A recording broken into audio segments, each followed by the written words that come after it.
Welcome back to Privy. Privy is a podcast about bathrooms, recorded from my home bathroom. I'm your host, Hunter Hoover, and I love bathrooms. Welcome back, everyone, and thank you for being here. This is our 200th episode, which we've aptly named The Big Deuce. This episode is a little different than a lot of our episodes. Instead of having me bloviate about something, we have selected a smattering of clips over the last 6 years for you to enjoy. So, without further ado, I hope you enjoy a selection of clips from Privy's beginning up into this calendar year. Enjoy, y'all. And thanks for listening. So you're doing your business, and we should not hear that and assume that they did not wipe. They had their methods, but because what type of nasty folks ain't wiping? But there was usually a sponge or a stick with some sort of cloth or a sponge on it, and they would use that utensil or that item to clean their zone after they've done their business. Welcome to ancient Rome. God help us. Let's get some toilet paper into the equation. Hopefully we get there in history in this podcast. But when you're done, and check this, because this is the wild part, and this is the part that gives me pause and makes me hang up on it for a bit. When you're done with that stick with the sponge attached to it, don't throw it away. No, pass it down to Dave. Pass it to your bestie, because you better believe he needs to clean up too.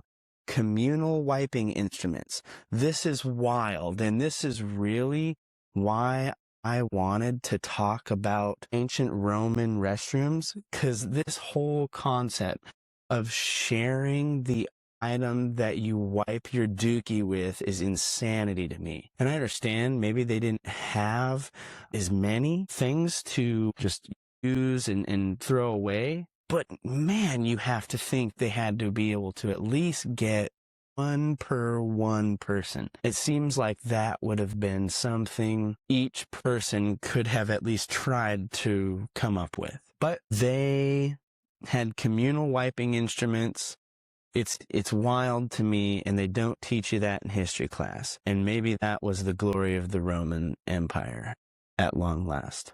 So another fun activity that you could do with your stick sponge is fend off the many rats who would gather at the restroom sites. So you would be trying to do your business. You're sitting on the john, and remember, Dave's right next to you, and you're chilling, and maybe you passed Dave the communal wiping wand, and now you might have a rat trying to bite your butt, and that is not okay.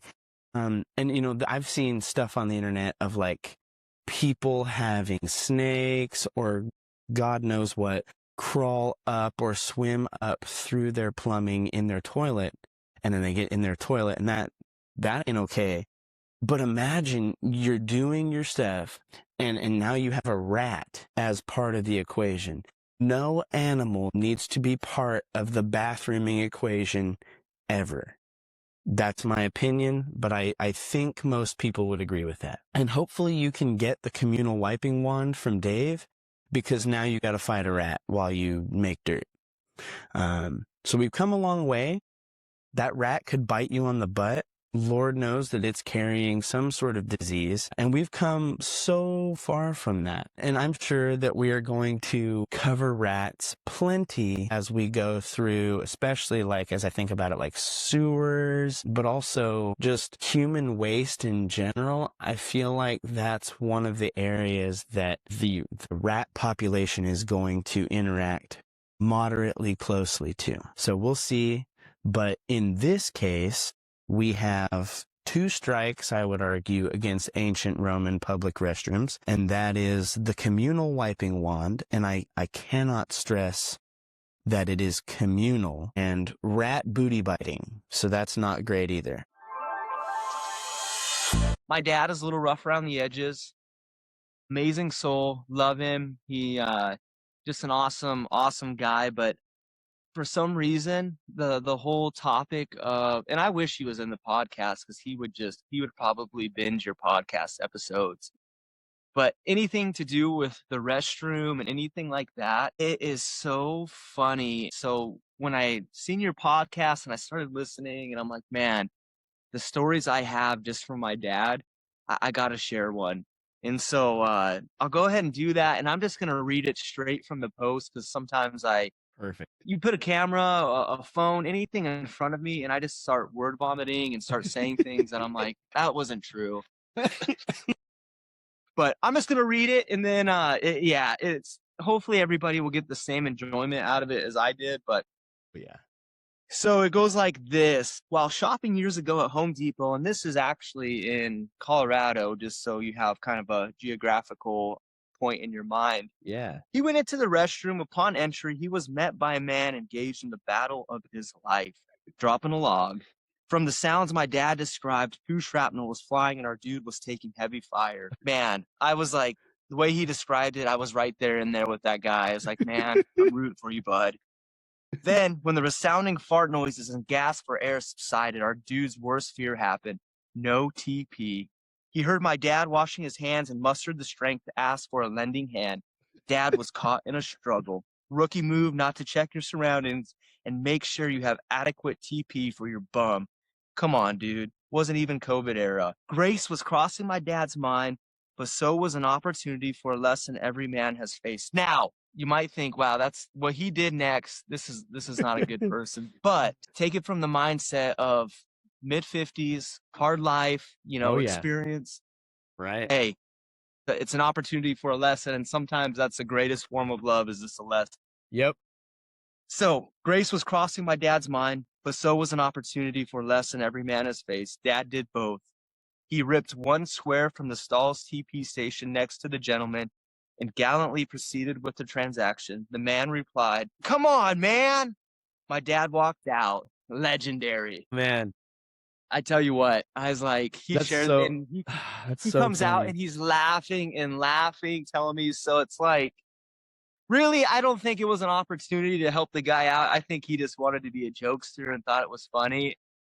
It is though. My mind, dude, is like, what did that guy do? Did he cup his privates and skedaddle to the next stall to do business, or I wonder what went through his mind. Yeah, dude. It's so when I was talking about like the whole running out of toilet paper, the haunting stories that I like have had to engage with, and the things that I've found where it's like, how did we get here?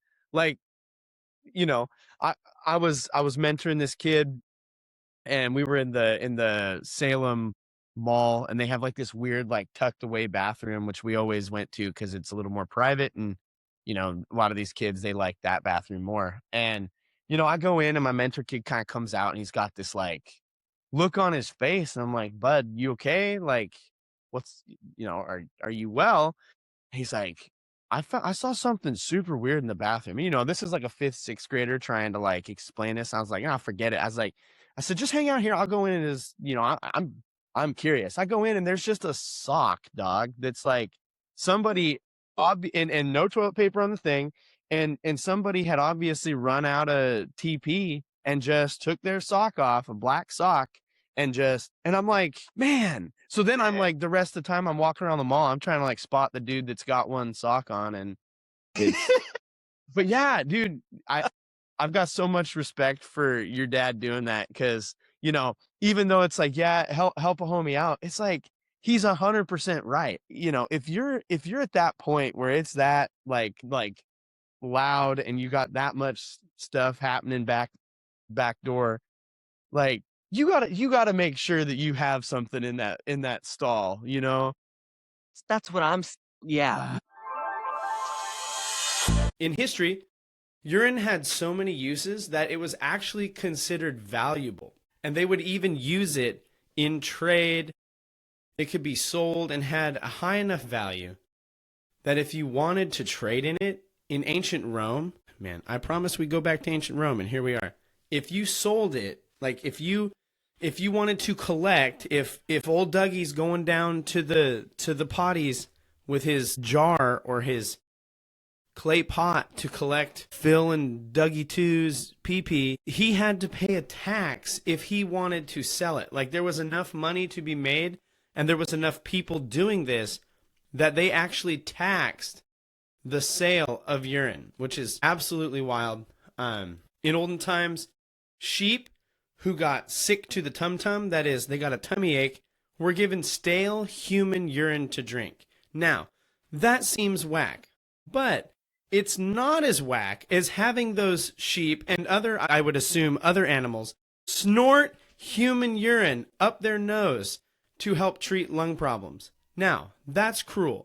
And where this bit comes from Mental Floss, they also note that bees were cured with human urine, but search me on how bees were cured from human urine, or from what?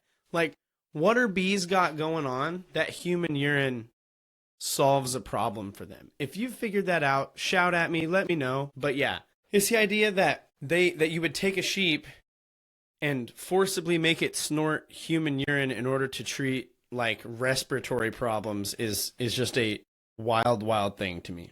It was also believed by the people in Rome, as noted by Columella, that stale urine would make specifically pomegranates juicier and tastier. And bonus, I think it's technically organic, so good for them. But this is fine. We use all sorts of heinous things as fertilizer today. So like using human urine as fertilizer, I think that kind of gets a pass. Like, I'm okay with that. That's not like the most whack thing that's going to go down in history. And it's definitely not the most whack thing that you're going to hear on this podcast today. I'll guarantee you that. So, Pliny the Elder. Now, anytime anybody ever introduces a sentence with, well, Pliny the Elder, just know that the things that are going to follow the name Pliny the Elder are probably, one, the poorest medical advice that you could ever give anyone ever, and two, some of the most whack garbage you've ever heard in your life. So, Pliny the Elder, who is essentially noted, again, for his very whack home medical remedies, believed urine could treat sores, burns, butt problems, chapped skin, and bug stings and bites. The dude was rubbing pee on like all sorts of stuff. So, you're out in the garden, you get stung by old Bumblebee McBumblebee. You run inside, and according to Pliny the Elder, throw that cortisone cream in the trash because you have a bladder full of the stuff that is going to get the job done. Don't know how you're going to do it. I guess you pee on a rag and wipe it on there. But like, this is Pliny the Elder's solution to getting stung by a bee, amongst other things. What a guy. Biggest human turd from historical record. The turd, to give you, now that I've told you it's big, is 8 inches in length.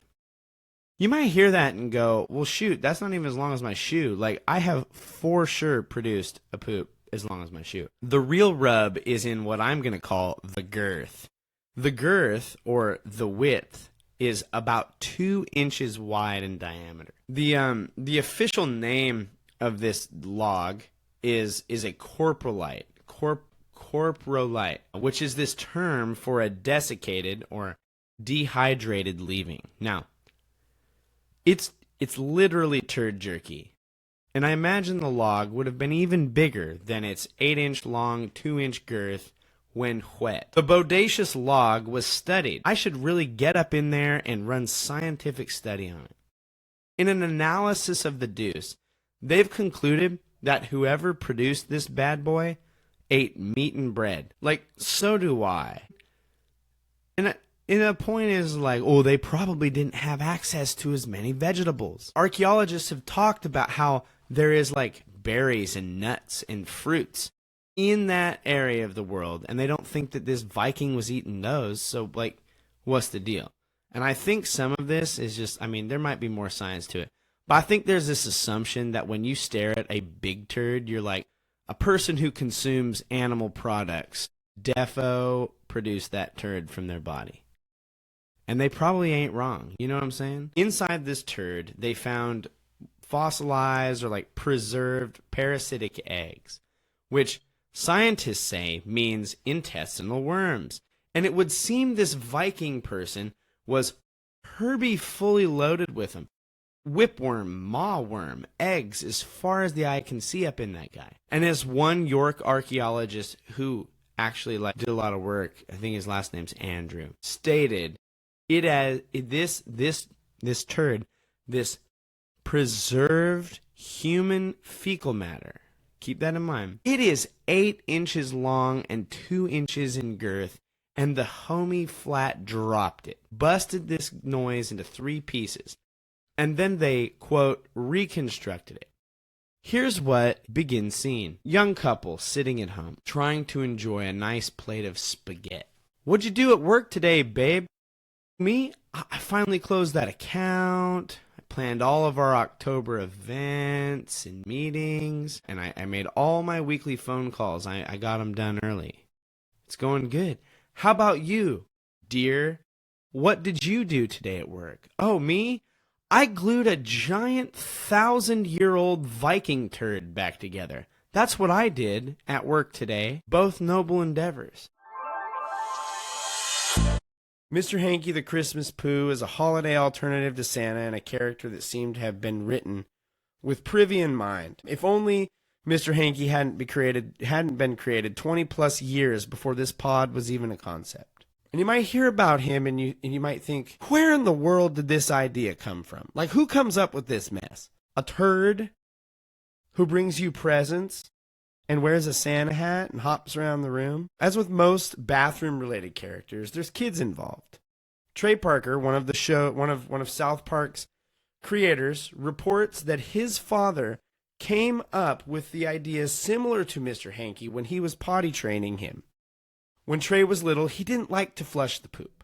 And so his dad told him that if he forgets to flush his turd, which he called Mr. Hanky, that Mr. Hanky would come to life and attack him and possibly kill him. Now, this is not the most trauma-informed thing to say, but I bet it worked.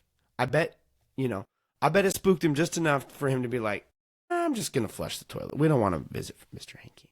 So he took the idea of Mr. Hanky with him throughout school, often drawing him in a sailor's hat rather than a Santa hat. They thought of making a Christmas short wherein pretty much all the plot elements contained in Season 1, Episode 9 of South Park Mr. Hanky the Christmas Pooh would be found in this Christmas short. In fact, Mr. Hanky was probably one of the first characters conceived of for South Park. And they knew they wanted to make an adult animated comedy with 4 kids and a background character named Mr. Hanky, who would be a piece of talking human poop. What in the heck, Trey Parker? What a goal, what a thing to set out on. You know, I respect the game since I'm sitting here in my bathroom staring at my hand towel now, bag of cough drops, and just thinking to myself, I'm making a podcast in my bathroom about pooping. And I talked for, 3 to 5 minutes at the beginning about how I ate too much Marionberry and how it set me up for a situation for the week. And too many Cheetos, weird guys. So I get the game. As someone who regularly has weird conversations explaining to people that, yeah, I do a podcast about bathrooms. I get how this idea likely went over. You want a character that's a talking piece of poop. And they're like, oh, yeah, your idea sounds great. Okay, yeah, just one question. They're a rich company who could fund and show our idea to others. How do you feel about talking poop? Record scratch. Talking what now? Like, you made a podcast about what? Why? I get it. When they originally pitched the idea of the show, Fox was originally on board, but they pulled out due to the idea of having a talking poop character. They pitched ideas all over, and when Fox stuck by it and pulled out, Comedy Central was open to the idea of Mr. Hanky, because for the duo, it seems the inclusion of Mr. Hanky was a deal breaker. If Fox couldn't accept Mr. Hanky, then we're going somewhere else. Originally, Mr. Hanky was written as a figment of Kyle's imagination, but the creative team at South Park always felt this would diminish him as a character. Much like Snuffleupagus was only an imaginary friend to Big Bird and wasn't a, quote, real, quote, character. And so they chose to make Mr. Hanky real, tangible, not just living in the mind of Kyle, which is why most people can see him by the end of the episode. He's a thing. He's just another character.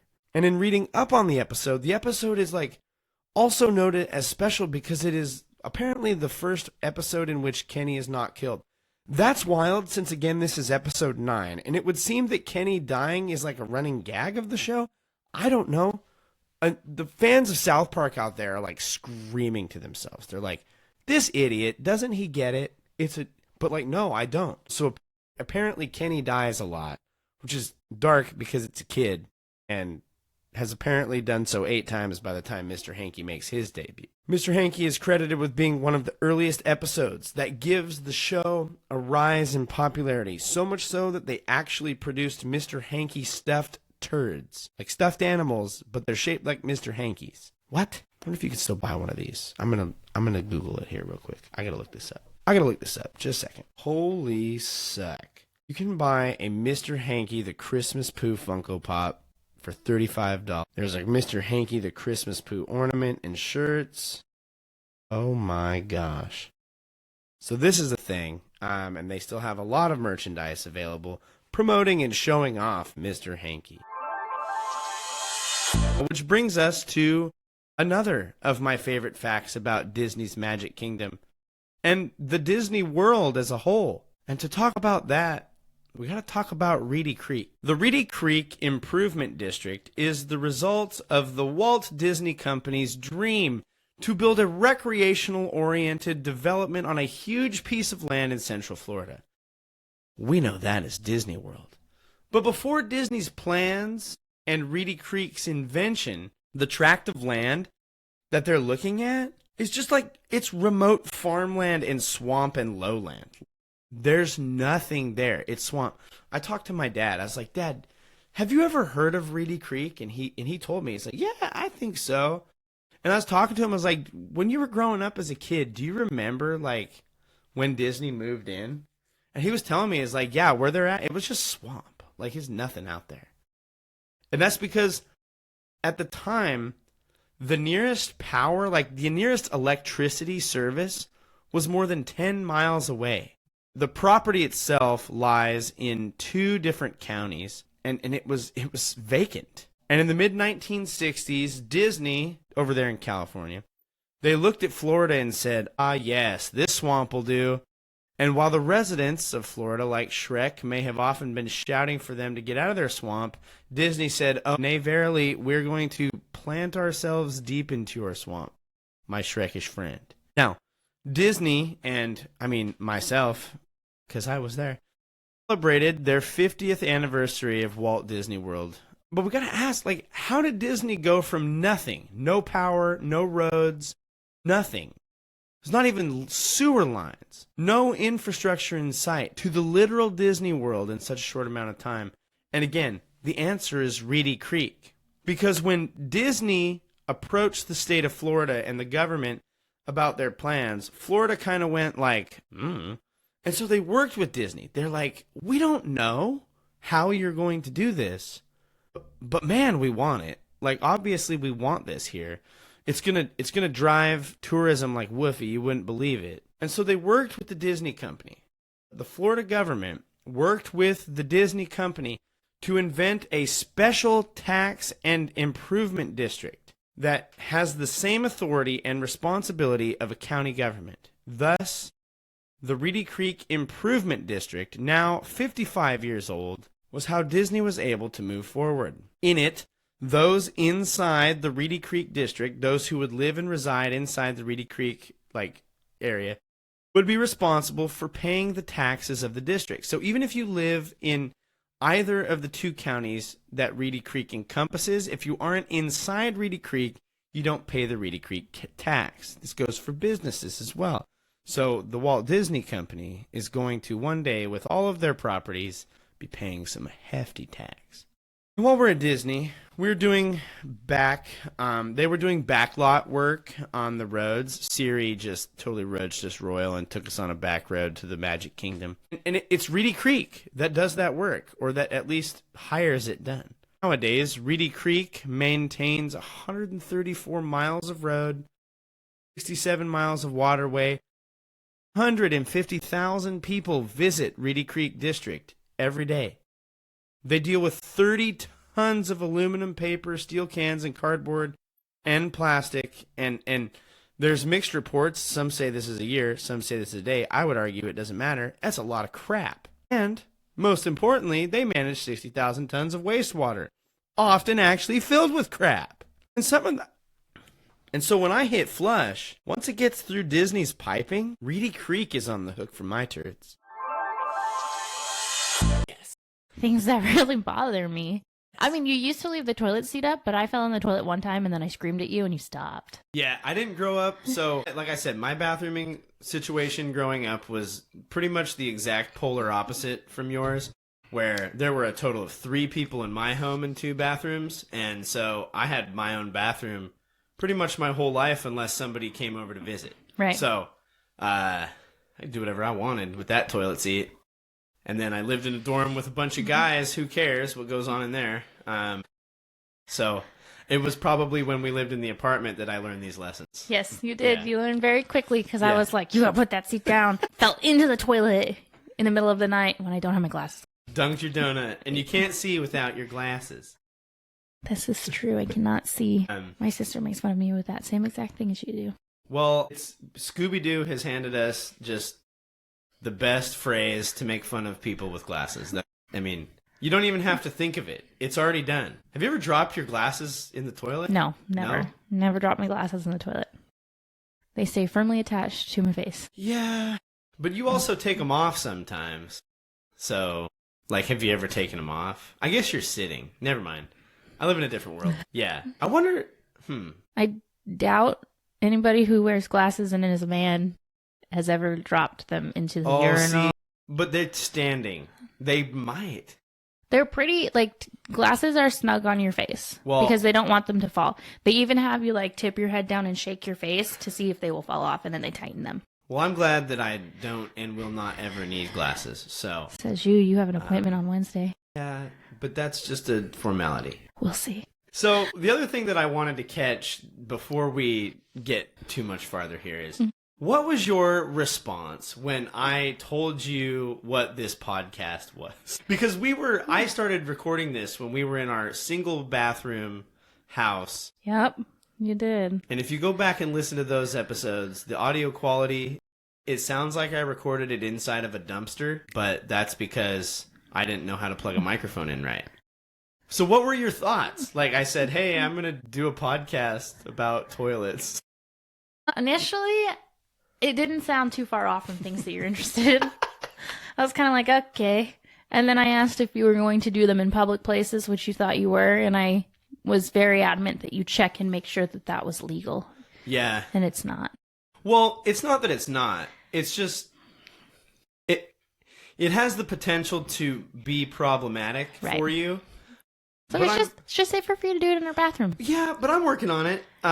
Don't get yourself arrested. Yeah, well, I'm not going to get arrested. People ain't going to arrest me for Don't that. get yourself kicked out of stores.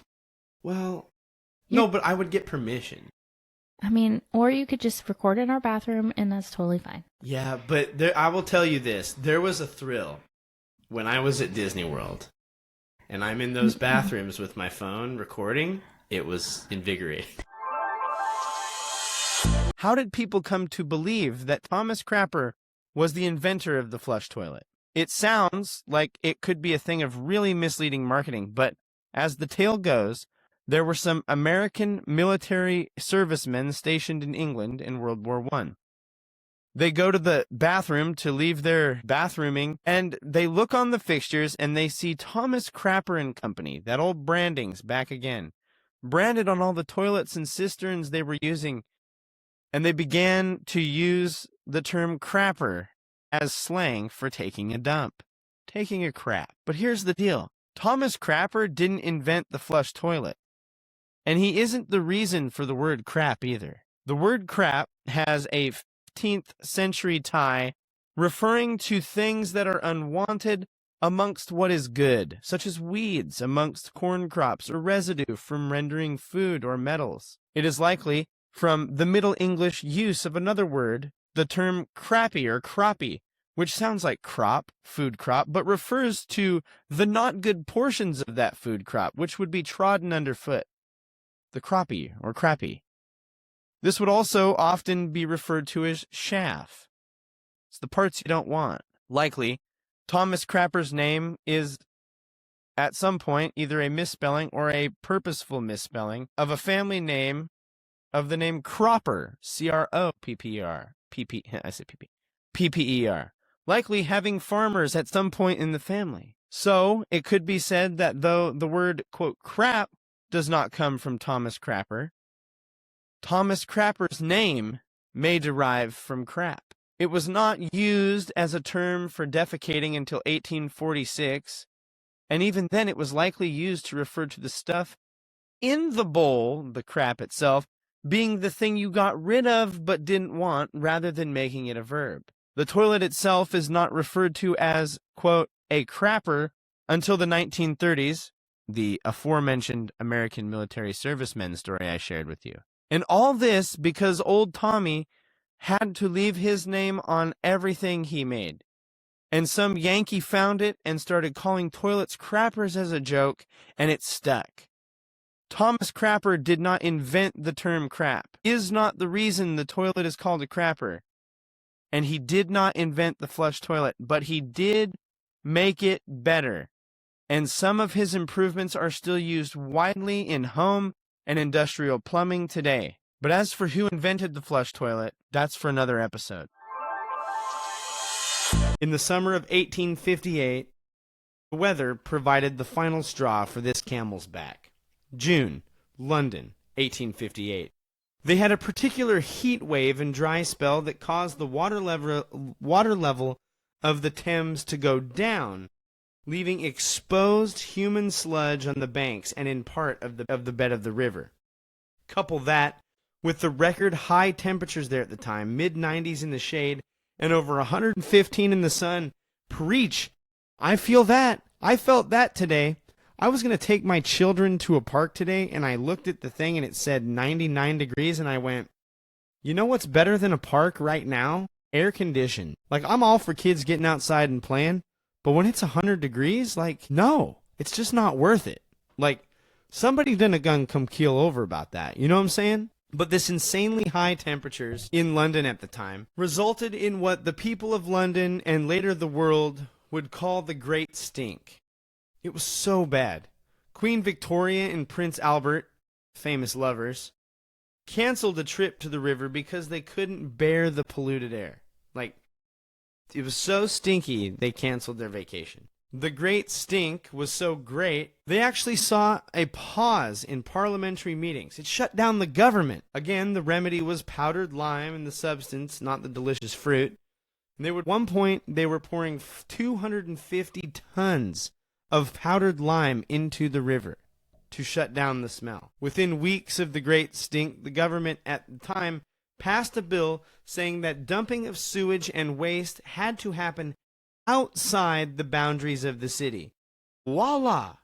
And to remedy the stink in the city. Now, over time, they went about an infrastructure rehaul to do away with the piles of turds that had become a part of their lives. Now, we're going to talk about this stink and the purpose of stink here in a second. You know, we got to get philosophical with it.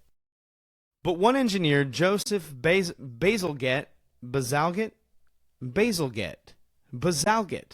Bazinga, came up with the sewage solution, rerouting the already present sewage lines, to dump outside of the city. It took over 15 years to complete this sewer system rehaul. But the sewage and the waste no longer ending up on the banks of the city solved the problem of the Great Stink.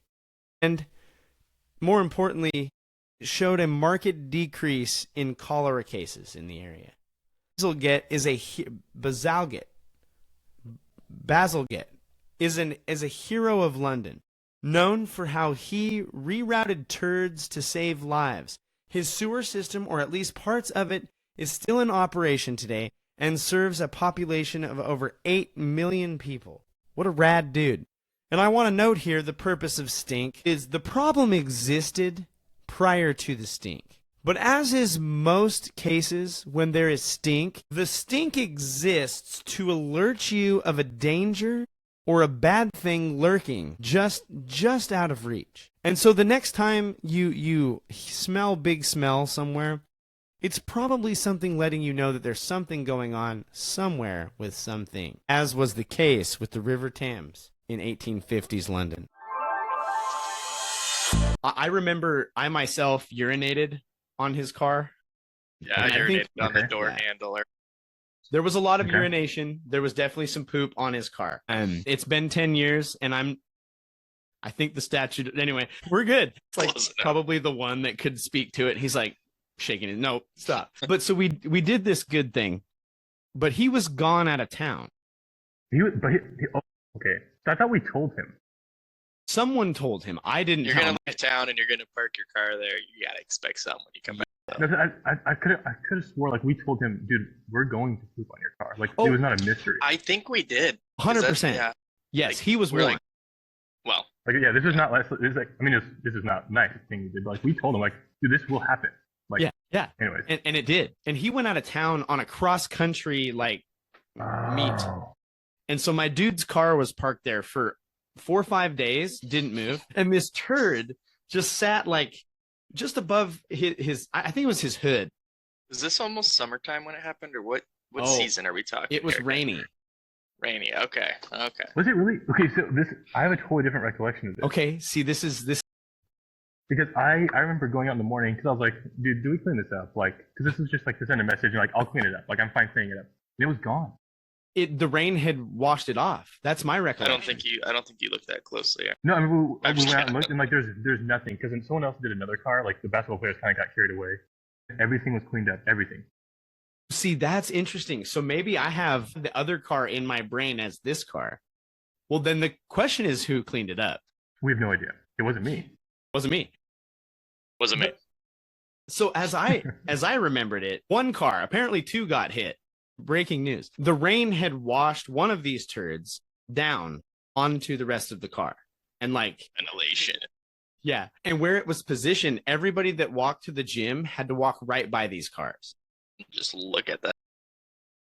And Chad and I just would look out our window like, are there cameras yet? Like, have they caught on? So the way, fast forward a few months, so Anna and I were dating, and her roommate at the time began to date John. And this is where the story got wild because, you know, her roommate began to talk to her, be like, yeah, a few months back, a bunch of guys pooped on my boyfriend's car. It was awful. Like, and so Anna's telling me, she's like, can you believe people would do that? Oh, Like, who would do that? Sitting here like staring That's at my disgusting. girlfriend, like soon to be fiance, like, yeah, that's really whack. Oh Can't But they do that. And she knows, like, she can just sense, like, this guy. this guy. What did you do? And I said, I only contributed wet to it. And so the word got around, but it got around via his girlfriend, and they're married in I believe California now. So congrats to them. Sorry about your car.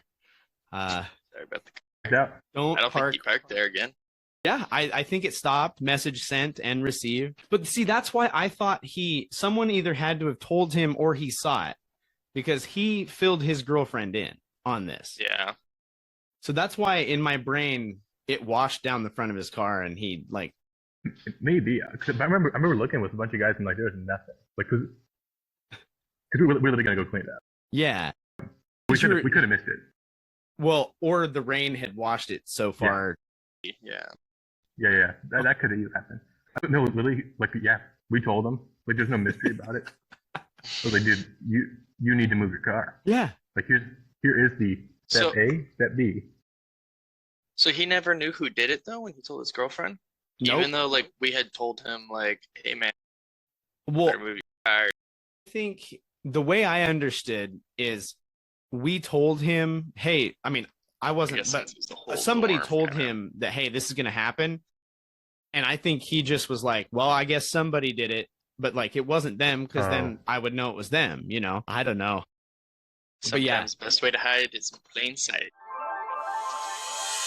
So the first Santa, I'm curious, what type of toilet paper do you and Mrs. Claus use at the North Pole?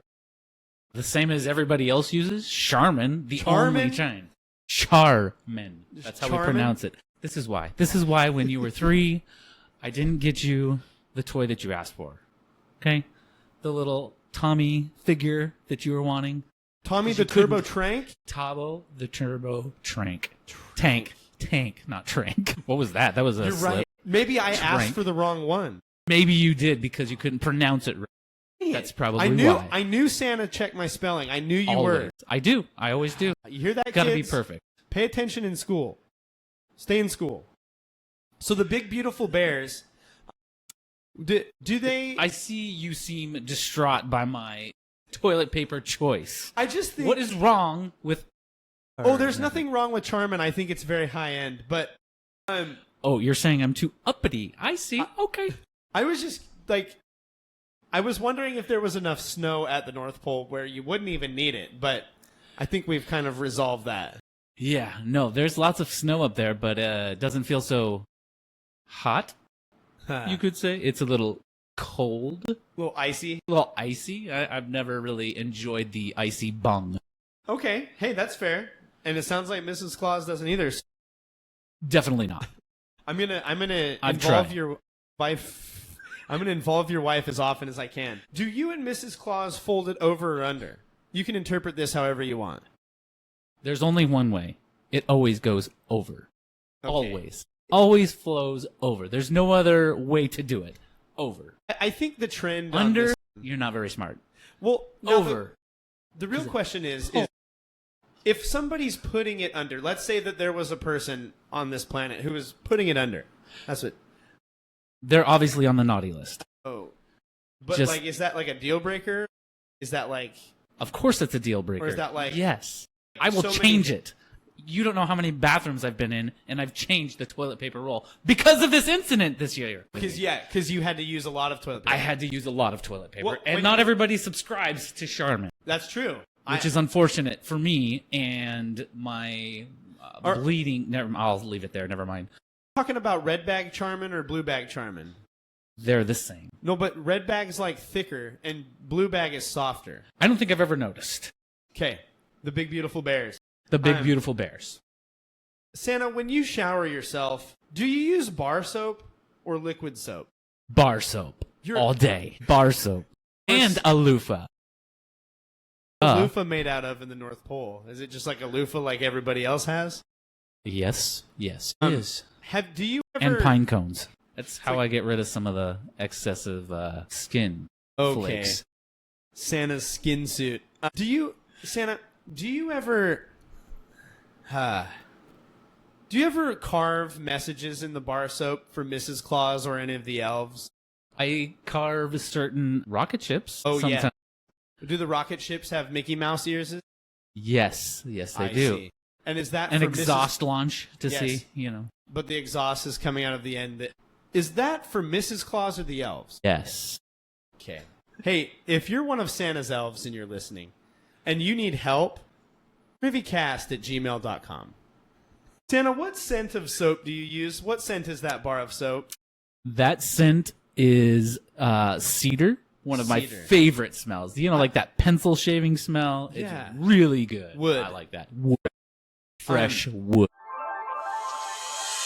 Ancient Egypt. In fact, this is the statement of this procedure taken from the Berlin Medical Papyrus, which was written about 1350 BC. So this one goes way back. It says, barley, wheat, let the woman water them with her urine every day, with dates and the sand, in 2 bags. If both bags grow, she will bear. She's pregnant. That's my note there. If the barley grows, it means that is a male child. If the wheat grows, it means a female child. If both do not grow, she will not bear a child. So in other words, you pee on the grains, and whatever one sprouts tells you if you're going to have a kid or not. The belief was the things that are like inside the woman, which make a baby grow, would be passed and would cause plants to grow in the context of seeds and plant material. No, like we have to move past that. But even though these ancient Egyptian pregnancy tests were not entirely accurate, the Egyptians were onto something, because the Egyptians had it more square than the Greeks who came after them. So the Greek philosopher and medical great-grandfather Hippocrates Hippocrates suggested an altogether different treatment, or a different way of detecting pregnancy. Parents, if you had kids, you might want to hop forward, call it 4 minutes. We'll do that. Hippocrates thought that if a woman believed themselves to be pregnant, they would be encouraged to stick an onion or other strong-smelling vegetable up their lady zone, the vaginal cavity. When they go to bed for the night, the belief was that if their breath smelled like that vegetable in the morning, they'd be pregnant. Now, I'm not a doctor. I can't stress this enough. This is one of those episodes where I have to tell you, like, big branding iron, just Hunter's not a doctor. I'm not a doctor. I'm not a scientist. Never purported to be. But I don't think you have to be either of those things to say this. Bet those ladies ain't getting much sleep that night. Like, you got a full bulbous onion just yoinked fully up your zone. Like, freaking mitt full of onion. And, yeah, right, like, you ain't getting much sleep. God forbid you get a spicier vegetable. Like, holy goodness. In the 1500s, a collection of women's medical lore called the Distaff Gospels stated a woman could pee in a basin and put a latch into the basin. And then, in a few hours, when they removed the pee, there would be a marking or an imprintation of the latch on the bottom of the basin. Here again, we see the assumption that the woman's pee when pregnant is significantly changed to impact the metal on this test. In other words, does the pee react with the metal in so much that it causes it to, like, stain or burn into the bottom of this basin? It's weird, but, like, it might have worked.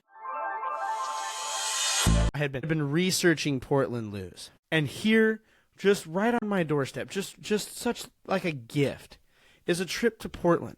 And I'm sitting here going, I'm going to be kicking myself. I'm not going to be able to sleep well if my fat duff goes all the way up to the crap hole that is Portland.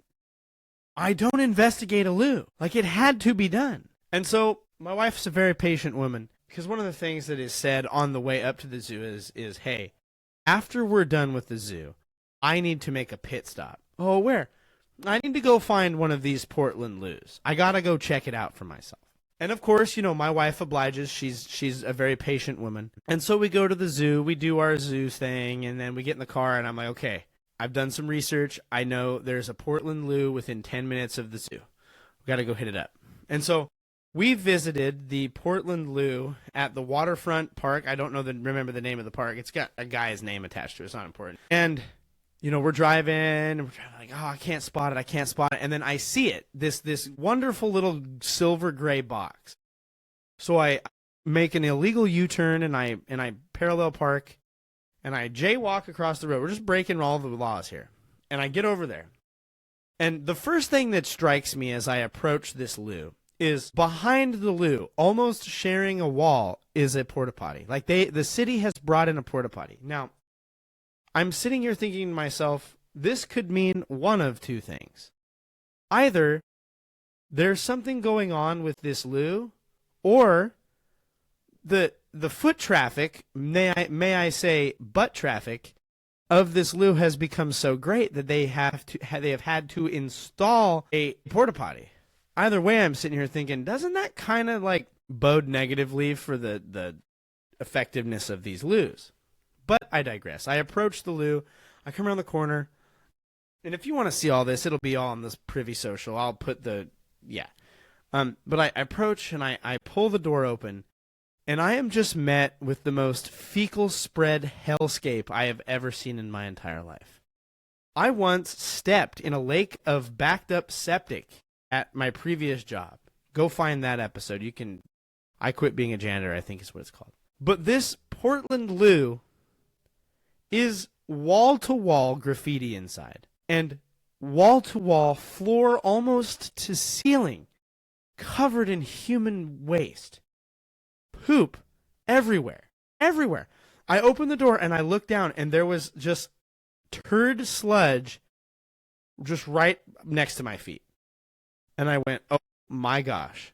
I took pictures, I took some photos, and I got the heck out of there. Toilet was, I told my wife when I got back in the car, I was like, you know, I had made plans to sit on this toilet seat and like take a picture and like do the whole thing. There was no sitting on the toilet seat. The waste products have come up and out of the toilet seat and are like sitting inches above.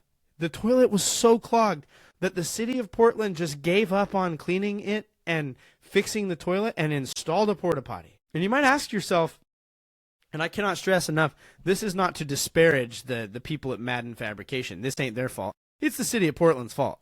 Like, I would say maybe the people using this thing. But when it says, like, anti-crime and, like, it can't be vandal, like, that only goes so far. Like, there was vandalism all up in it. This thing hadn't been cleaned in ages. It was one of the most foul bathrooms I have ever seen in my entire life. And I just went to one at random. Like, who knows what the others are like, but it doesn't bode well. Like, the law of averages is like they're just as bad. A Portland loo, wall to wall with fecal matter. This has been Hunter's Anecdote to keep you afloat. We know how much you love your honey buckets, and their suggestion is essentially this. If you have the means of digging an outhouse, you should definitely do that. Like, we know the ground is very frosty. We know it's hard. We know that, like, you're going to bust your shovel on this bee. But if you have a way of digging an outhouse or a privy pit, you should definitely go for that. But if you can't, or if you just love the honey bucket so much, which, by the way, the honey bucket's such a special name, but, or, you know, you want to stick, Doug wants to stick to his roots and use the honey bucket. You don't know where you came from, son, unless you drop a stack in the honey bucket. Well, then you need to dispose of the honey bucket. You know, Doug wants to go back to his roots and poop in the honey bucket. Like, honey, like, what do you call the turds once they're in the honey bucket that you have to dump? Do you call them your honey? I gotta go dump. Hey, babe, I gotta go dump the honey tonight. I don't, like, but here's the short and sweet of the Alaska.gov's summation of the honey bucket dumping. Quit dumping it in the water. Like, stop it. Quit. One thing they suggest is that if you and your neighbors can all agree and figure it out, you can dig a honey bucket trench. So good. What's a honey bucket trench, you ask? Well, I think you know. You know how, like, we've talked about how they used to have, like, crap gutters in cities and they would just, like, rinse the turds down the middle of the city in the gutter? Well, it's essentially like that, but they're not really rinsing it, more as they're just using this as the dumping grounds for the honey in the honey buckets. You essentially dig a trench and you put your honey into it. They say you can dig one, but be smart about it. Dig one at a time, and when it's full, you should cover it with about a foot of extra soil in order to allow for settling. Woof. Like, you just go out and you're just walking around. They don't tell you that when people, schedule these Alaskan excursions where they're going out into the wilderness. They don't talk about how they're just walking along and they look over and say, oh, what are those cool looking mounds on the ground? That's where people have buried their turds and have thus buried it in order to finally deal with it. Just walking around Alaska and seeing a bunch of poo mounds. It's so prominent that many waste disposal sites in Alaska actually just have honey bucket trenches built in periods of high snow and rainfall where flooding has occurred. These trenches wash out. Not good, very bad. You want the human turds to stay where the human turds were placed, because if you then have surprise return of the human turds, that's bad. You don't want that. Like, for instance, there is a lake of filth below me. I'm in a porta potty, if you didn't catch that. And like, if this seat cracks or something really goes south, like, there's a tank. I pray to Jesus that this tank doesn't, like, it's not used to holding a 250-pound dude on it for more than 5-10 minutes probably, and here I am sitting aloof. But if it cracks, there's gonna be dookie everywhere in here, and I'm gonna evacuate this thing real fast. Just saying. There came a point in history where we as people wanted to understand how things worked. And when it comes to human anatomy and human function, the way we underwent discovering how things worked is we began to cut people open and study what was inside them. We've talked briefly about some of the religious and ethical things that had to get past to get to the point where we can dissect a deceased human. But as they did so, they began to find out how things worked. In 1830, Sir Astley Paston Cooper, an accomplished surgeon, published a work called Observations on the Structure and Diseases of the Testes. For non-medical following listeners at home, that's the nuts. This was the first time much medical attention was given to that area. Specifically, he studied the tube that is the topic of conversation this week, the vas deferens. Hey, thanks, bud. Hey, you really got a good look up in there. Thanks for checking everything out. He really got underneath the hood. Cooper performed several experimental surgeries on dogs to investigate the anatomy further. So the wild thought is, a person dies, a man dies, and Sir Astley Paston Cooper is like, may I dice and slice that dead body? I really need to check out his zone. Goes in, finds this tube, and he says, you know what I think I need to do? I think I need to go do this to a dog. Such a wild thought. I wonder what happens if we cut this tube on a dog. Let's find out. But this is how science, this is why science is dangerous. But with these discoveries came leaps in medicine. As they figure out what's underneath the hood, medicine and medicine adjacent things began to form and produce new findings. But the first vasectomies performed were a far cry from the ones that people undergo today. And they were generally not positive experiences. Dr. Leon Gosselin published the results of these experiments on dogs in 1853. Now, he did what he called, quote, surgical ligation and resection of the vas deferens, or the vasectomy, and noted that 4 to 6 months after there was normal production, it left no effect to the production, just the distribution of the reproductive fluids. Like Cooper before him, he noticed no change in the testicles themselves. So far, so good. Yippee-ki-yay. The dog is on his way. But the first recorded vasectomy on a human for the purpose of sterilization was performed by Henry Clay Sharp, fitting last name there, to sterilize inmates. So Sharp began sterilizing inmates so that way we can cleanse that little section of the gene pool so that way they do not produce, I guess, more inmates. Like, it's wild that we have so much figured out at this point. Like, we have figured out that you can go in and you can cut this little tiny tube and it will cause a person to not have kids or not be able to have kids. But we haven't figured out that, like, just because your dad's locked up doesn't mean you will do that too. Baffling. Not great. But before this, traditionally, like here in the States, they would have castrated or crushed the testicles as punishment for sexual crimes. And so in some ways, Sharp's offering was an improvement. I don't know anyone who, when faced with the choice, we can totally just like pulverize Pancake City, your rancheros, or we can just go cut this one tiny little tube and move on. His idea sucked, but it was better than the previous one. Ben Franklin was an avid writer, explorer, and one of the things that he did regularly was write to his former colleagues abroad. These would translate his discoveries and findings into other languages. One of the contemporaries that he wrote to was Jacques Barbeau du Bourg. That's the American English French pronunciation of this man's name. And this guy, Jacques, whatever, he was like a French version of Ben Franklin. He strapped an electric conductor on the end of an umbrella, was a botanist, a physician. You get the idea. Like, he's like Wish.com Ben Franklin. He's like Wee Wee Monsieur Ben Franklin. But Franklin loved to discuss his medical understanding and findings with Dubourg. And Ben Franklin wrote in a letter to his colleague and friend Jacques in 1768.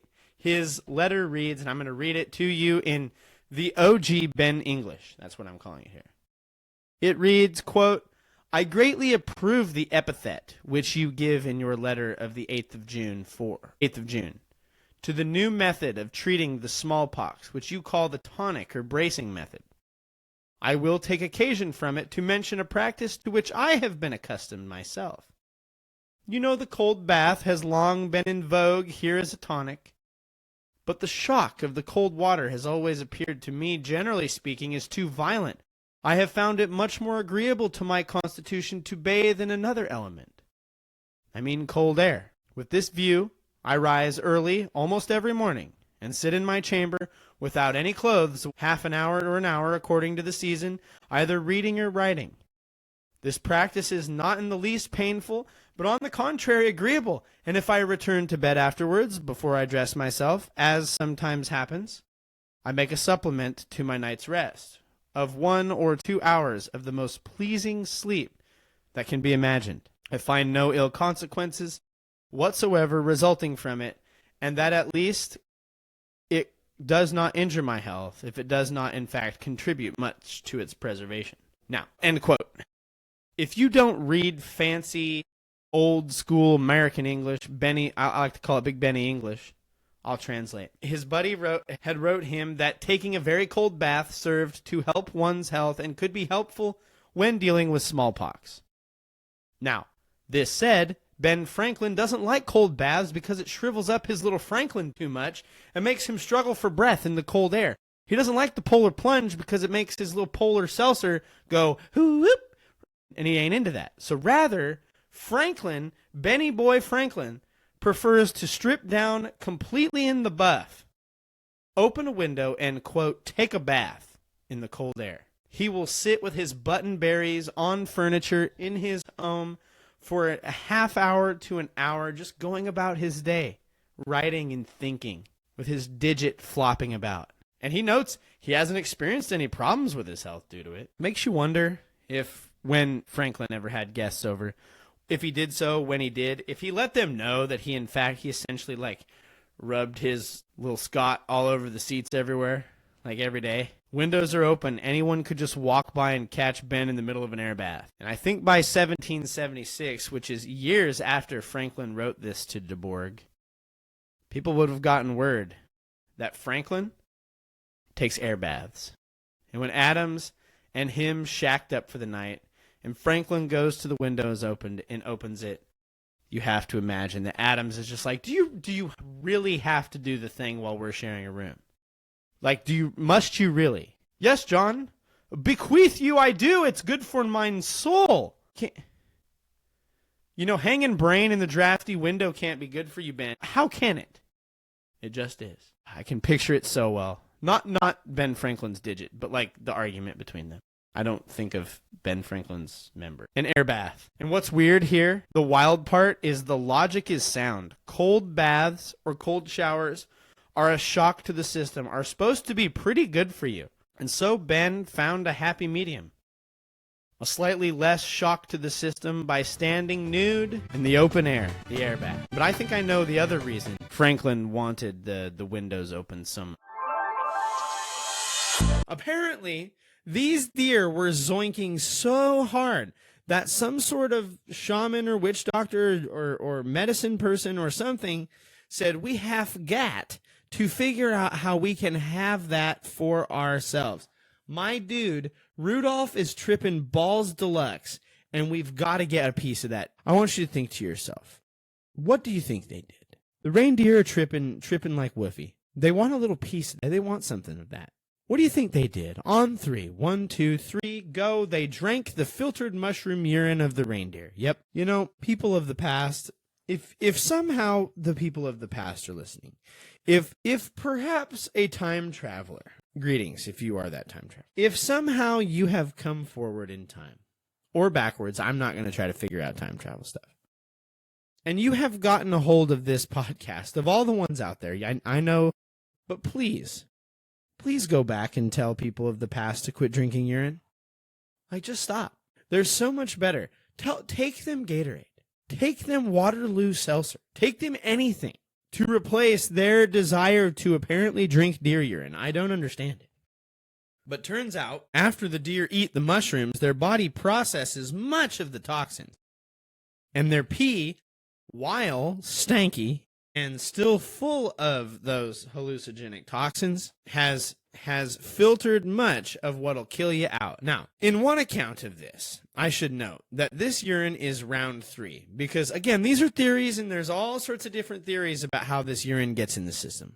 But one of these theories said that the rich people in the area would boil down the mushrooms so that way they could eat the mushrooms. They would have their euphoria, and while they're tripping and zoinking hard, they're peeing in the snow, the deer lap that up, they drank the rich people's urine, and then, having seen the results of both the rich people and the reindeer, the poor of society and the less cultured of society get some on round 3P. Well, similar to the Sami people, the Evans people share a lot in common.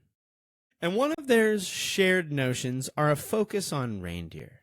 Now, in the area around where the Evans people, I don't know how to say it. There are these megalithic, quote, reindeer stones. Some of these megalithic reindeer stones date back 3,000 years old. They're these big, like, rock pillar-looking things. But on them, on these rocked pillars, are depictions of winged reindeer. Winged reindeer! Who had ever heard of such a thing? Why? Yet still we do not have a reason for why the reindeer are flying. What would cause these reindeers to take flight? There's ample evidence that, again, these shaman were drinking reindeer urine. And in their culture, the reindeer often served as spirit guides. You know, you do the sweat lodge thing, you do a sweat, and your spirit guide comes to you and it guides you into further understanding. That's the idea here. And during these guided trips, it is often said that the reindeer are seen to be flying, guiding the shaman to various gifts. And you can start to see how the Santa Claus things start slipping in here. Psychedelic reindeer urine. Couple that with the idea that as the people are drinking this thing, they see reindeer and their hallucinations make them zoink, and the reindeer start taking off and flying around the room. The connection is not a straight line. Do not spill that bucket. And then you dump it into this tub that as the horse pulls it down, you know, they didn't have paved roads. It's sloshing everywhere. There's turds going everywhere. Smooth ride, not likely. I'm sure everything stayed in the tub. Yeah, right. But this wagon was the first time, this horse-drawn wagon was the first time that they began to use the term honey wagon. This begs the question, why honey wagon? Why not really filthy, gross, filth, butthole juice wagon? Because that's what it is. From what I can tell, they began to call it a honey wagon because of the color of the liquid inside this tub. Absolutely foul. Horse-drawn honey wagons. That might not be a bad, like, punk rock band, metal band name, horse-drawn honey wagon. But we're still a far reach from the trucks that we see come slurp up our porta-potty liquids today. And one thing that is different is the presence of a horse. And to swap that out, the invention of a truck brought two specific innovations to the technology. In the mid-80s, Maschinenfabrik Daniel Straub. Now, I butchered it. I don't know why I went like samurai on that. But like, it's Maschinenfabrik Daniel Straub, where he worked on mills and turbines. He became the factory manager for Otto in Sai and brought his pal Maybach on as chief designer while he worked there. Now, these two men, Gottlieb Daimler and his buddy Maybach, went on to work on the largest manufacturer of stationary engines at the time. In 1872, this company invented a gas-fueled, compressed charge four-stroke engine after 4 years of effort. It was believed, and was probably correct in time, that it would replace steam. Daimler was fired from Otto, and Maybach resigned following his friend. These two left and began to work on an engine that burned a carbon-based ligrion. It was eventually reworked to run at about 900 RPMs. Now, this engine This or that compound, that carbon based, I think it's Ligroin. I don't know. I don't know how to pronounce any of this crap. But it was later switched out for gasoline and would appear to be attached to a vehicle running at about 7 miles per hour. Nearby, where Daimler and Maybach are working on this engine, Carl Benz had patented a similar automobile in 1886 called the Motorwagen. That's German for motor wagon. In 1889, the first Daimler Maybach automobile was built, called the Stahlradwagen, and was influenced by actually early bicycle designs. You know, we've come full circle. Get it? Because of the wheels? It's funny. You got to keep the voice nice for you, you know. Daimler reiterated and reiterated on his Stahlradwagen until 1896. He invented the Daimler Motor Lastwagen, the world's first truck. I thought we were talking about honey wagons. Well, we just found the wagon. Again, 7 miles per hour. Originally, this truck was designed to haul needed gasoline in tanks on the back of it for use in the ever-rising gasoline use. However, as you might guess, it became used for so much more. But when these were placed in war areas, there's no young lad coming to empty those. They would need to be dumped in another way. These early Stahlradwagens ended up hauling more than just gasoline. Beer and water were commonly hauled on these trucks, but in time, people began to put containers of human honey in the back. You know what I'm saying? Human honey. Thus, the honey wagon took a new form, no longer pulled by a beast, but powered by gas. I'm going to tell you kids about Skibbity Toilet. So gather round, children. Gather round. Gather in.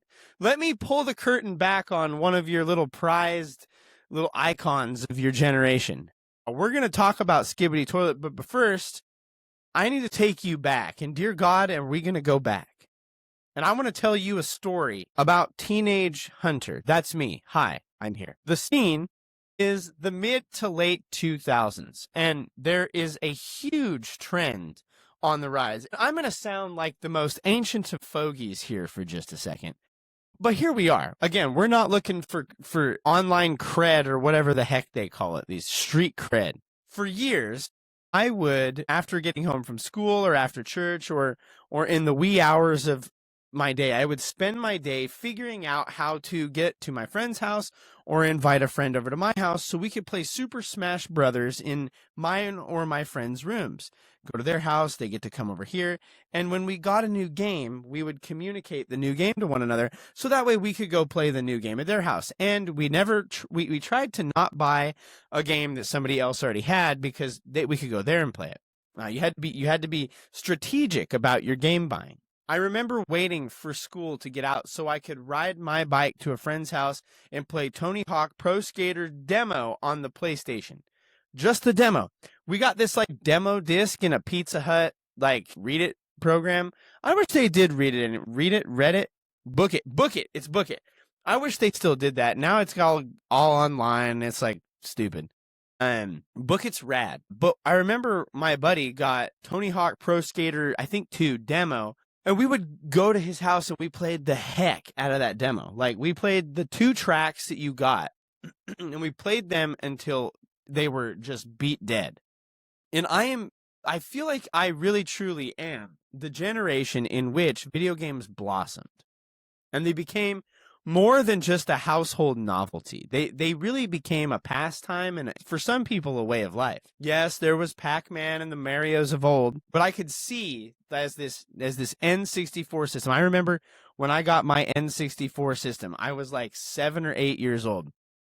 And it had to go in the basement, in the TV in the basement, because I don't know, we just weren't going to plug it in upstairs. And I remember playing Super Mario 64 and Donkey Kong and Super Smash Brothers and Mario Kart and Pokemon Stadium and Pokemon Puzzle League and all of these games. And I would just sit around the system and play these things. And as things, and 007, GoldenEye, good night. It was so good. But as more and more things came out, one of the things that became evident on the N64 was the trend towards multiplayer. Things continued to get better, and I knew I would be playing these things quite a bit. This episode is for curious parents, but also kids and semi-fans of Skibbity. Kids, if you clicked it because of Skibbity Toilet, I promise we're going to get there. Maybe you should just chill out for a second. Put down the cat dang Prime energy drink. Quit drinking energy. Hey, kids, I'm going to tell you something. Quit drinking the energy drinks. It's turning you into a bunch of weirdos.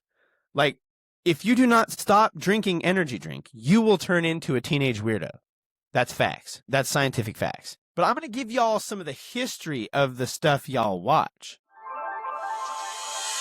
Have you ever, in wrestling or in coaching wrestling, have you ever seen like a bathroom accident, like either mid-match or maybe like... I've had one. Yeah. So this was when I went to college. I didn't wrestle very long while I was there, but I did have the opportunity to do that. And awesome. Over the summer, I actually went to go work for my grandmother, and God bless this woman's soul, Hispanic grandmother, cooking with a lot of oils. I actually gained 30 pounds over that summer and came back at like 155. So first wrestling tournament, I was trying to make 144, I think, and me and another teammate of mine, Aaron Runyon, shout out if you ever watch this or listen to this. Yeah, I'm telling our story here. Well, we took some laxatives. We walked all the way to Walmart in Portland, and it was about a 1.5 mile walk just to go get some laxatives so we can make weight. And okay, I was like, why? I was wrestling this kid, and he put me in this one move and splitting my legs apart, and well, I haven't worn that singlet ever since. No way. Yeah. Oh yeah. Never wore it, never will, but that happened. Did they just call the match at that point? No, because it was like just enough to where like I was good, but like my underwear wasn't. But you and your opponent knew what happened a little bit. I don't know if my opponent did, but I did. I felt it. No. Yeah, it was bad. Yeah. Wrestling, in my brain, wrestling is like the worst sport to have a bathroom emergency. Yes. Because you're so, I mean, it is that kind of and track, actually. Yes.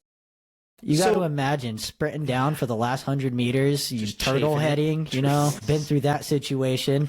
I finally made it to the bathroom. I actually needed to go before the start of the race, which the race was the 3,000. Okay. Yeah, so that's at least 10 to 11 minutes of me having to take a deuce. Oh my gosh. Yeah, and then I actually forgot all sneaking out. about it until I got home. Really? Yeah. Just as, yeah. I mean, that happens. Yeah. My understanding is like people that run really long distances, like marathons or even like cross country. And I should ask your brother this.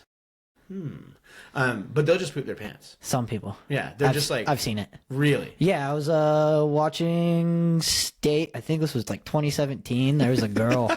No. Yeah, there's a girl that wasn't muddy at the course, and I only know that because everybody else wasn't muddy. Yeah. But there's mystery mud. like somewhere. she had some mud just slung down her back, and she Yep. was the only girl. So, and it wasn't like on her upper back; it was just legs and below. The mud pie. Yeah, so I've seen it once. Yeah. That's a sight, dude. But yeah, wrestling's so intimate because like intimate might not be the right word, but No, it feels intimate's the correct yeah. Because word. I mean, you're so in close that it's just, and there's so much reaching and grabbing that I feel like it's just a danger zone for anything bathroom related, even wet. Like even if you just peed, it's like Yeah, because like the singlets are only so thin, and well, I like a lot of the younger kids. Sometimes they don't do the 1-2 pumps, so they'll get a little dribble drabble on their singlet, and you can see it. Yep. Yeah, that happens sometimes. Old guys. That's like an old guys thing because apparently like there's a lot of dribble when you get older. I don't know, not much wrestling, but like you'll see it. It'll be like the old man dribble in the pants. Huh. Maybe I need to quit looking at the crotch. Maybe that's maybe what we've a learned general consensus. today. Yeah. Well, I learned something today. Maybe pay less attention to Male crotches. genitalia. Yeah. Just really any genitalia. I think is probably good news. Good advice for me. Number 11. Scott. Lord have mercy. I mean, Scott 1000 has got to be the worst toilet paper that I have ever used. It's worse. I'm going to say it.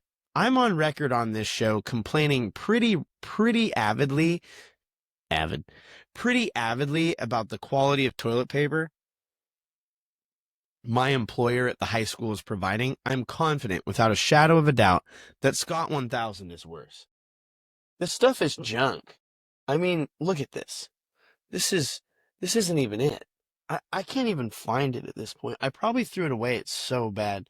Oh, there she blows. It's just bad. Yeah, look, Scott. I mean, just look at how thin it is. It's so thin. It's just awful. I hate it so much. Scott 1000 is the bottom of the barrel. It is the worst rated toilet paper.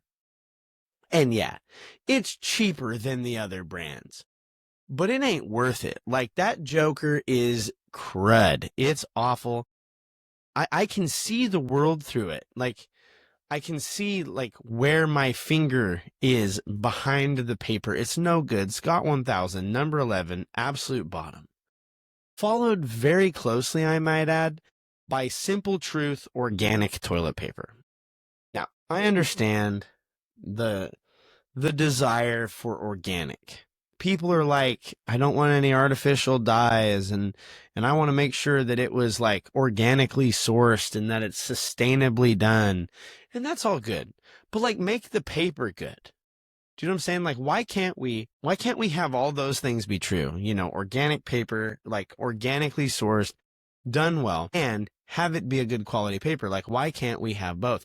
Why is it the fact that organic Simple Truth was the 10th out of 11th paper? 10 out of 11. It's awful. It somehow felt lower quality than the dollar store paper, and I don't quite understand that. It was thick, but like also rough on my crack, and I will admit, like, when I was trying these, I had to go back and forth between the Simple Truth organic and the dollar store paper to really get a feel for like which one's doing a better job on my B right now. And I gotta say, while Simple Truth organic is just a fraction of a hair thicker, it's not as good of a paper. It lacks in comfort. My butt truly felt violated by an organic tissue. And I don't know if I'll ever recover. Which then brings us to number 9, which wins our value test, but with an asterisk, is our dollar store paper. It comes out to 25 cents a roll. You get a 4-pack for $1. And I was surprised. I was actually baffled by this paper. It's not soft. It's not thick, but I didn't hole punch myself. Like, I didn't full, like, Team Rocket blast myself off again through this paper. Each wipe, I should say, in this butt test, I used 3 squares. I'm on record for Privy saying that a person only needs 3 squares to wipe, and it is folded as such. 3 squares. This was every test that was done with the toilet paper was done with the 3-square fold. Now, the dollar store paper held up better than I thought. Number 8 was the honeycomb bamboo toilet paper. Now, I have to admit, when I first began setting out on this episode, I had 10 papers to try. And then I was gifted the world's biggest box of bamboo toilet paper. I got so dang much of this toilet paper.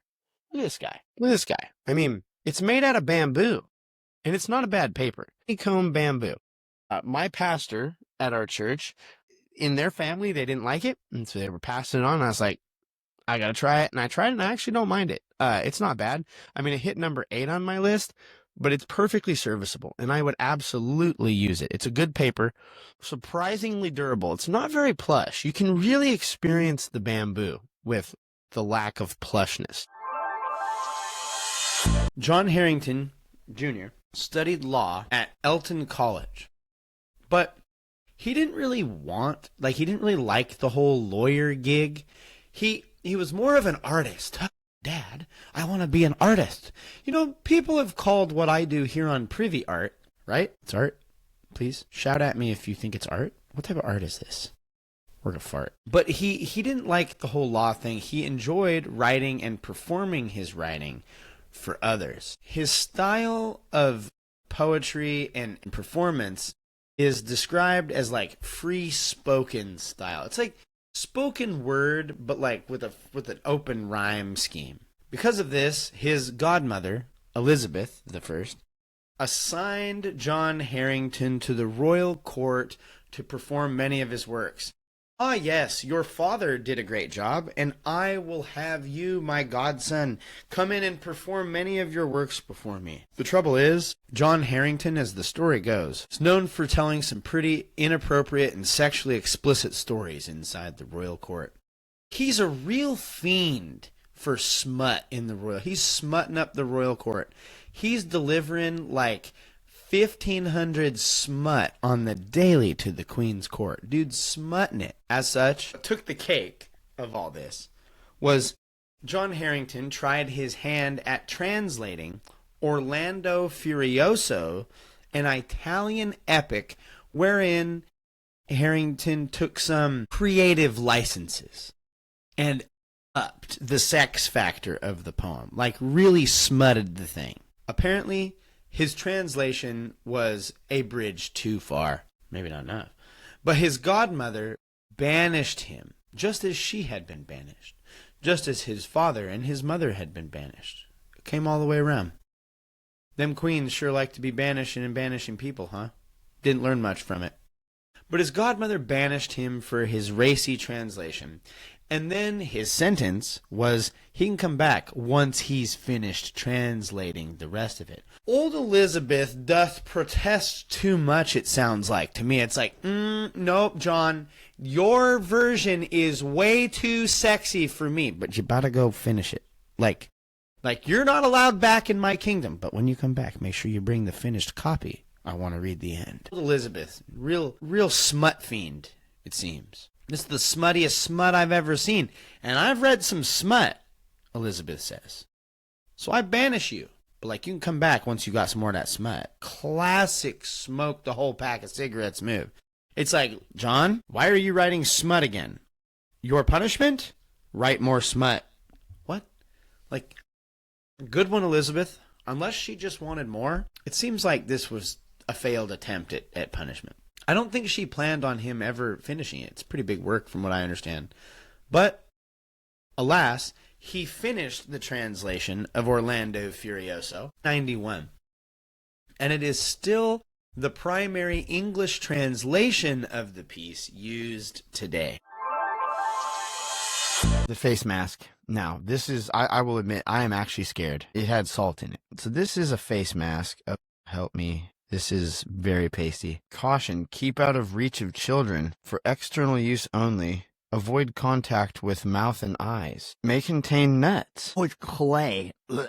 It tastes like clay. There's a lot of just trying to get it out of my mouth, mostly because I don't want to be sick and go to the hospital. That tastes like clay. It's actually not as bad as a lot of the things I've tried, but it just tastes like clay. It doesn't taste like pumpkin spice at all. We need a reset. Starbucks. The face mask, the taste is like a 0.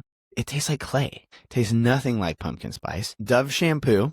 Why does it have to be liquid? It says cinnamon pumpkin pie. Now, I know what pumpkin pie tastes like, and I'll tell you this, it doesn't look like this, so we're just gonna... Oh, that is real bad. No, that's a 0 for me. That's a -1. Okay, we're getting it. The Dawn Power Scrub. Now, listen, I don't even know. I don't even know. It's dripping. It's dripping on me. I'm just gonna take a little bit from the bottom. Like a hamster. No, that's dangerous for my face. No, that's -8. No, -4. That was the first one I've tasted where I said, if I swallow this, I might be bad. I might not be good. Whew, golly, Dawn Power Wash. Okay, poopery. So define brain rot. Brain rot was listed as the word of the year in 2024. And what's curious is since it had been crowned word of the year, the idea of what is brain rot has changed significantly. Brain rot, yeah. Back when it won word of the year, the term quote-unquote brain rot referred to the condition or the experience of fatigue, mental decline, or sluggishness due to the exposure of online media that is of low quality or to other frustrating online material. So it was more describing a phenomenon. particularly the feeling that you feel when you scroll too long, seeing like low quality videos and just like nonsensical stuff. I think of back and we're going to talk about who brain rot is really aimed toward here in a little bit. I think we already know, but every generation has its own version of brain rot. So about a year and a half ago, brain rot was more of a condition. It was a description of a state of being for a person. You had or were experiencing brain rot. But the concept of brain rot has actually been around for a really long time. Without using the internet right now, listener, welcome to this Privy space. I know you're probably listening on a podcatcher where you're but a handful of clicks or taps away from opening an internet search browser of some sort, or maybe even speaking into your phone and asking Bigsby or Siri or whatever the heck you're using out there to go and fetch this information for. I'm going to beg you not to. If I asked you up here, right at the front, what the first decade that the term brain rot was used in, what would you say? This is little Dora the Explorer call and response. I imagine you driving down the interstate being like, oh, the 70s, and responding to me. If you did that, listener, I love you and thank you. But if I told you, you would never get it. If I told you, did you guess the 50s? I know.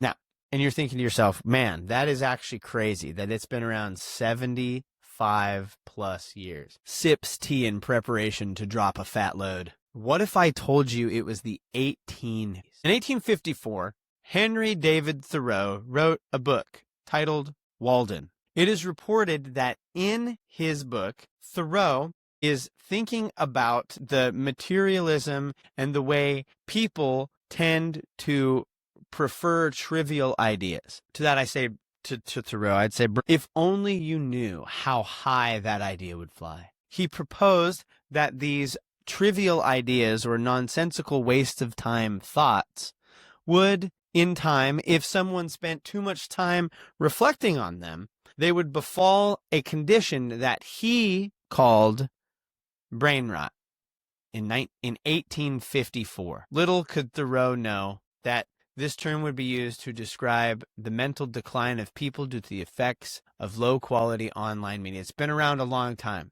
Over 170 years it's been around. The idea of brain rot is not new. The idea that if we think on lowly things and we spend our time wasting our thoughts with trivial ideas, that it will rot our brain is not a new one. But he was noting that there was a decline in the intellectual standards of the day. Sentence, the mental decline due to giving attention to things that do not matter, could be the tagline pretty much from like probably forever, but for sure the mid-2000s all the way up until present day. Like 2005 onward probably could be used to describe these decades. This idea of brain rot was really related to its original 1854 definition, but it popped up again moving into the 2000s and the digital and internet age. It's wild. It became used to describe low-quality TV and internet shows, cheaply in mass-produced video games, and the term for just being chronically online. If you're just online, you are a product of brain rot. The idea of brain rot became a meme in 2023 and 2024, which is how it landed its space and its place in the word of the year 2 years ago. As people spent more and more time online, they became more and more associated with the processes of being so. It kind of seeped into their mannerisms and lingo. The way they spoke online and the things that they dwelt on online seeped into their day-to-day lives here in the quote-unquote real world. Welcome to the real world, Privy listener. Make sure you go touch grass. 20 fixing some fence for some farmers in the area to help earn money to go to Denver as part of a missions trip. And while we were there, we had finished the project. They were just closing up some stuff, but we were waiting for some of the final logistic things to get closed down. And being bored Montana kids, we decided to have a cow chip fight. And so what a cow chip fight is, it's exactly what it sounds like. You pick up a hard, dried cow turd and you break off pieces of it and you throw it at your buddy and you're trying to dodge it. It's kind of like It's kind of like dodgeball, cow chip dodgeball. And so this is, we do this all the time. Pine cone fights, cow chip fights. It is what it is. Like everybody does, you throw cow crap at each other on the weekend. We all get it. But what happens is sometimes like some people are not as ready for the things that happen. And 90% of the cow chips that are thrown, they hit you and they break, and they've been produced for some time. They're not fresh. They're not soft. There's no real stink going on. But we had this friend, which I'm going to say his name because I don't even care, Matt. And Matt had very long hair. It was a point of contention, and we were probably not as nice to him as we should have been, but like, I don't really care. He had long hair, and it was kind of weird. Matt, he was always there for the hang, but like my recollection was like when things like got real and people started to have a little bit too much fun, and that fun got aimed at him, he didn't want to play anymore. And so we were playing cow chip dodgeball. And I don't remember who, but one of my buddies picked up a cow chip. And again, 90%, probably 95% of these chips are hard. They've been dried. They're not going to do nothing. But he slung this cow chip, and as he let go of it, it was like a frisbee, and it like separated, and you can tell that it was a little soft still. This is one of those frozy patties that had not completely frozen. And as it broke up, it had like little chunks, and it hit Matt. And, he's got a little bit of cow poop on him. It ain't going to hurt nobody. It's fine. But what was real bad is one of these loose cow chippies got stuck in Matt's hair and was like stuck, and it was like swinging around as he like flails to try to get it off, and it like hit him in the mouth, and he was like flipping it around, and we're laughing and cackling, and he's mad. And I learned a lot of lessons that day. You don't want to be on the other end of a soft cow turd. And if you are on the other end of a soft cow turd, you want to have as little hair involved as possible. This has been Hunter's Anecdotes to keep you afloat. Thank you once again for joining us for our 200th episode, the Big Deuce Clipisode extravaganza. I hope you enjoy. As always, leave us a rating or review. The 5-star options are preferred. You can leave that on Apple Podcasts and Spotify Podcasts. And every rating you leave, we'll donate $1 to Wounded Warriors and Living Water International. As a reminder to keep pooping in the free world. This free world was not always free. And in pursuit of cleaner water for all, everybody should have it, but not everybody does. Check us out online at Privycast. Go to the website privy-cast.com, and there's links in the description, as well as you can find our store on privy-cast.com/store. Go check out the Privycast merch, and there is a link to the Sticker Mule sticker store. I'm trying to figure out how to get that not to just be bundles, but go check those things out. Represent your probably favorite bathroom podcast.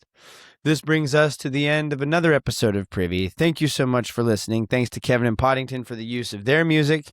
Keep pooping in the free world. Own your stank. Embrace the Big Deuce. And now, as always, for our 200th time, don't forget to flush.